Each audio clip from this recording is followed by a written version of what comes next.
বাঁকুড়া রাজ্যগ্রামের বাসিন্দা জওয়ান পার্থপ্রতিম দে ঝাড়খণ্ডে কর্মরত অবস্থায় আহত হলেন মাওবাদীদের পাতা বিস্ফোরণে। ঘটনাটি ঘটেছে ঝাড়খণ্ডের পশ্চিম সিংভূমে ছোট নাগরা থানা এলাকায় মাওবাদীদের বিছানো ল্যান্ডমাইনের বিস্ফোরণে গুরুতর আহত হন পার্থপ্রতিম দে ও সঙ্গে আরেক জওয়ান সুনীল কুমার মণ্ডল। এয়ার অ্যাম্বুলেন্সের সাহায্যে তাদের উদ্ধার করে রাঁচির এক হাসপাতালে ভর্তি করা হয়। চিকিৎসাধীন অবস্থায় মৃত্যু হয় জওয়ান সুনীল কুমার মণ্ডলের।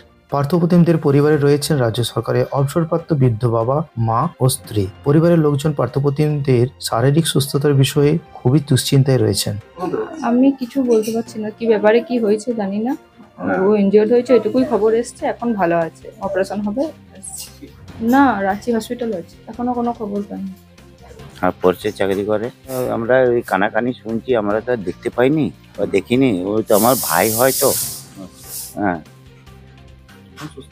এখন সুস্থ আছে শুনছি, দেখি তো নাই। যাক, ভগবানের কৃপায় ভালো থাকুক, সুস্থ থাকুক এই কামনা করি।